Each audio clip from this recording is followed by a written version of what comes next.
Greg from Balloon Market here, and welcome to BMTV. Well, this week we have a doctor in the house. It is Dr. Bob from Dr. Bob's Balloons Unlimited, a stalwart of the balloon industry. And, well, he's here to tell us a little bit more about him and possibly show us how to make something. So, Bob, thank you very much. Well, thank you for having me. Should I call you Dr. Bob? Dr. Bob, if you like. Dr. Bob, sorry. Okay, Dr. Bob. So, Dr. Bob, let's start with, well, let's tell everybody, how long have you been in the industry and how did you get into the industry? Right, well, I've been in the industry since the early 90s. Started around 93, approximately, maybe a bit earlier than that. I actually started because of my daughter. All right. Yeah, she went on holiday to America and went to Disney World, and she ended up in Orange County, and there was a balloon shop there. Okay. And she brought me back a packet of 260 Qs. Yeah.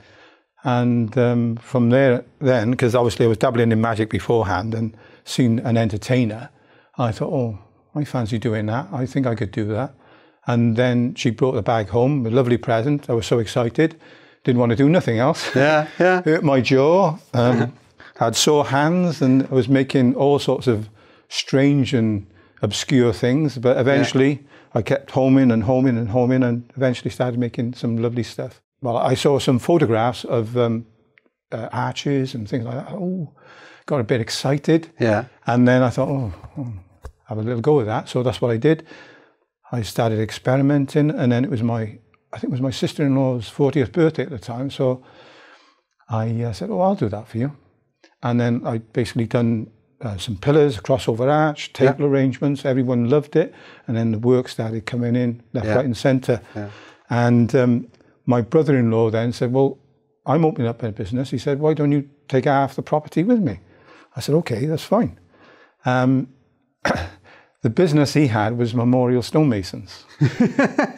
So basically, I had the small half on this side and he had the larger half. And our nickname was Hatch and Dispatch, amongst other names, you know. So, yeah, it was quite a comical thing. Some people thought it was funny. Some people thought it was a little bit sad, like, you know. So, but that's where I started. I know a lot of people in this industry. They do start at home. We started at home. Nothing wrong with that at all. Most people start at home. I don't think it's.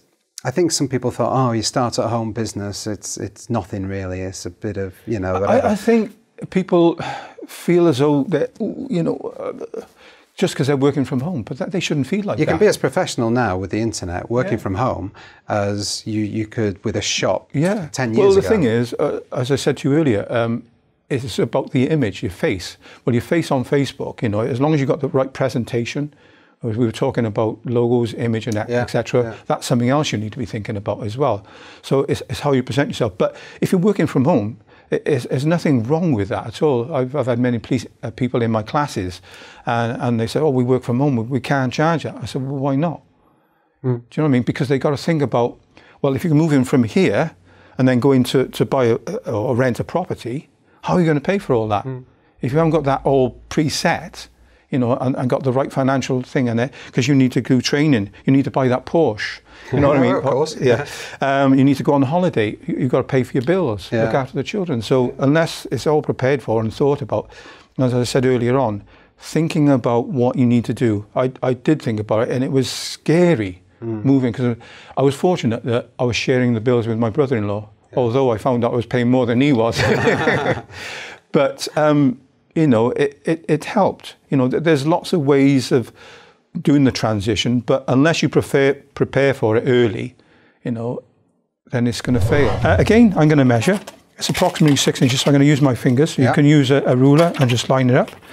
Now, again, I'm going to press on my finger to keep this soft, because as we roll the bubbles round, they're going to get tighter and tighter. So we don't want to make it too firm. Okay. So we've got one bubble this end. And notice I've left a little bit on the ends there. And this is basically to help tie in. Okay.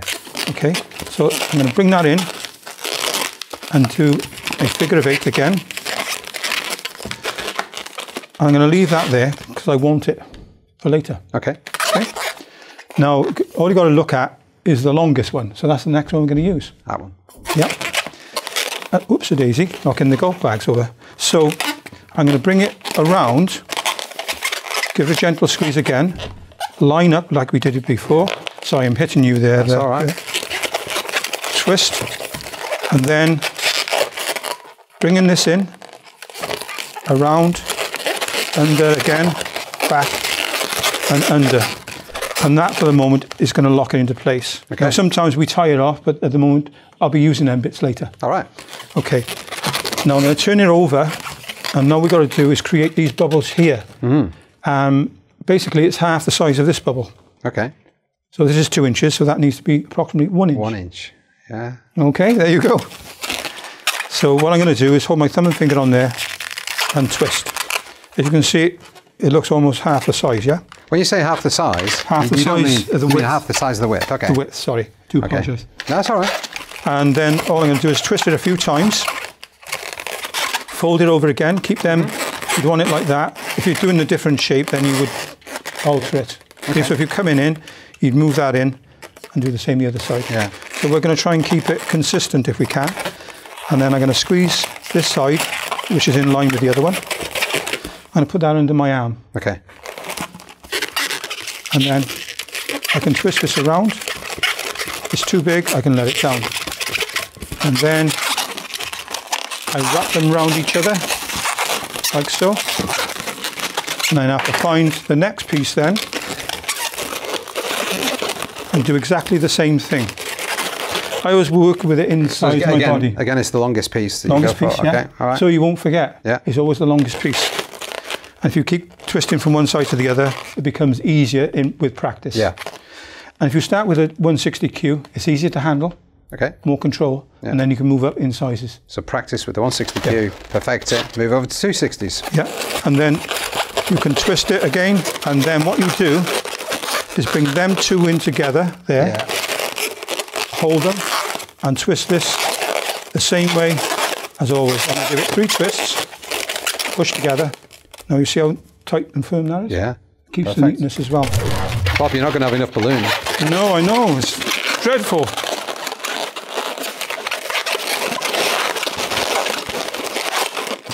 I hope you've got a solution for that. We have.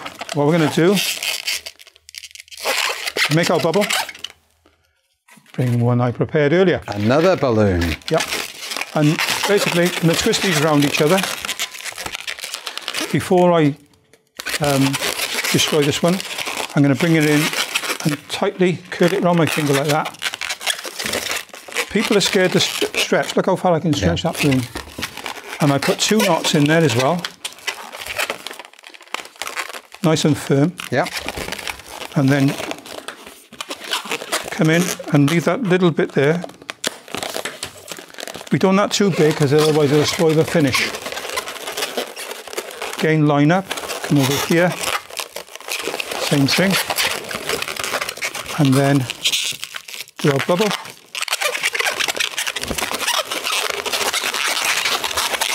And this time, I'm going to put a little pinch in the top. And I'm going to use this to tie that one up, because obviously I don't want to distort the shape of this balloon. Okay. There you are, tied in. And people say, oh, I can't tie it. But if you stretch it enough, it will tie. Okay. Come in on the end, give it a squeeze.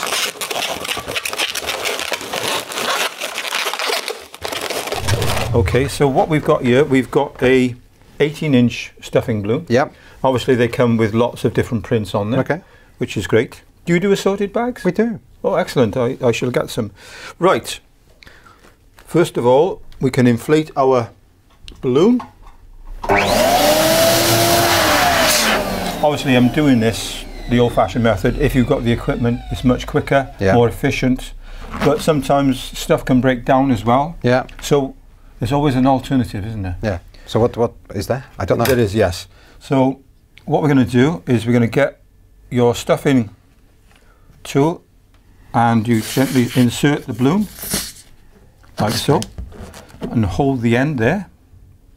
And I'm going to use a hand pump to show you, but if you've got a trigger valve, you just inflate it. Yeah. You can use nitrogen. So it's like, yeah, so I was going to say, you use nitrogen in the cylinder so Yeah. that you can still use a trigger valve. Yeah, so that's right. You're using helium, yeah. Or you can use an inflation machine. Yeah. But you have to be more controlled with that because you can pop them quite easily. Yeah, yeah. And it's much quicker. Yeah. Give it 5 pumps.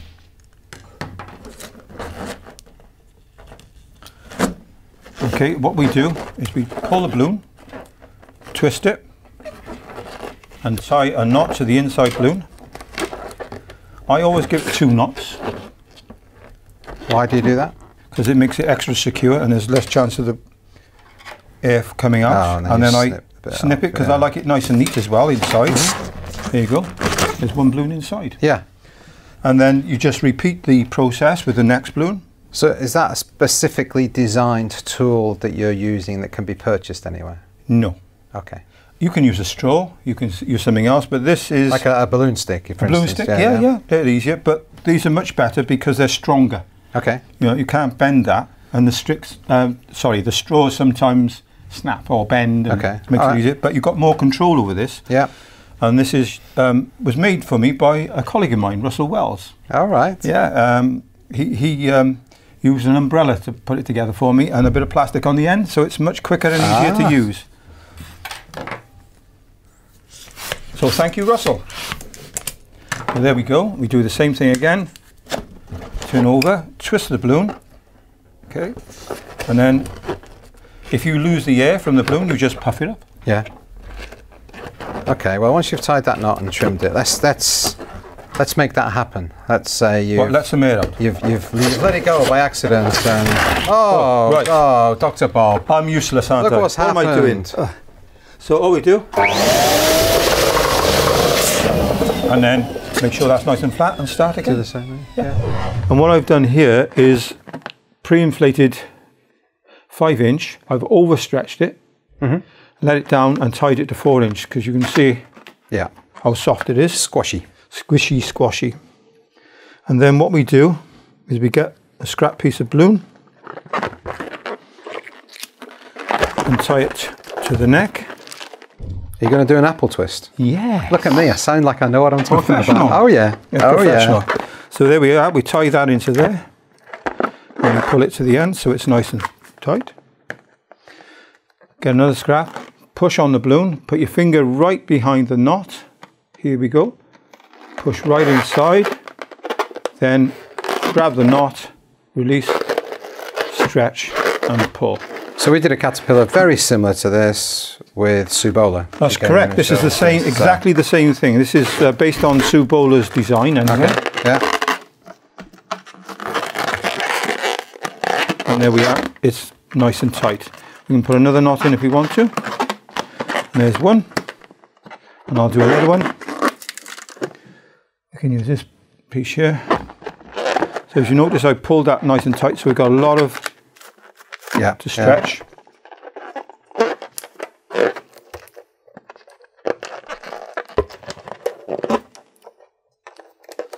That's nice and tight now. Again, squeeze it. Put your finger behind the knot and push in and grab the end of it. I twist it about 3 times and I hold the balloon in my pinky there and I can stretch it nice and tight, wrap it around and then tie and let go. And it's done. Ready to go. Okay. And as in true Blue Peter fashion, here's one we prepared earlier. Yes, very nice. So what I'm going to do now is attach this one on here. Wrap it around.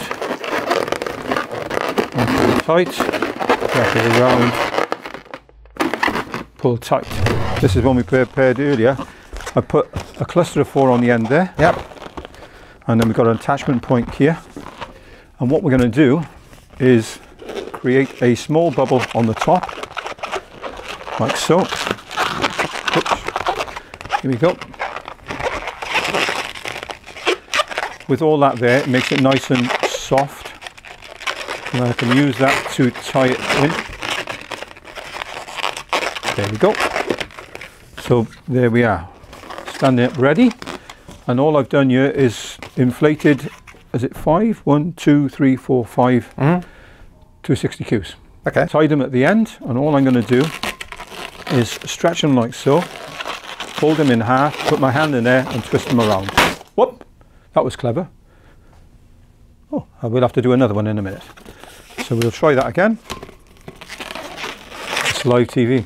It does happen. So we do this, and then what I'm going to do is gently squeeze from one end, making the stuff soft there and distorting it. Same on this side, squeeze forward and distort it. And then we're just going to bring it in and twist it round each other like so, and repeat. So is this a prehistoric palm tree or something? It is indeed a very tall prehistoric palm tree. And then again, as you can see, although I prepared these earlier, it's a reasonably quick design to make. Yeah. Would you like to have a go, Doug? No. Greg? Who's Doug? I don't know. I don't know who Doug is. Dug myself into a hole then, didn't I? Hey! Oh, they're coming thick and strong today, aren't they? Yeah. I'll never be a comedian anyway, I know that.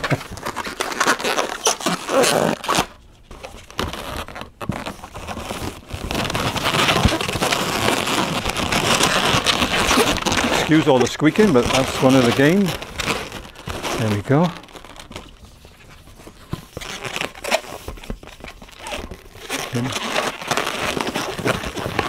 You can also make a butterfly this way as well. Oh yes, yeah. I believe you showed that one recently as well. Well, if you go on the fundamentals course, you might see how to do that. Yeah. I don't think you need to come on a fundamentals course, unless of course you're running a fundamentals course. Oh yes, indeed. Yeah. Which may be happening soon. May well be happening very soon. There we go, and there is our palm tree. Thank you so much for watching. Thank you for subscribing, and see you next time. Bye bye.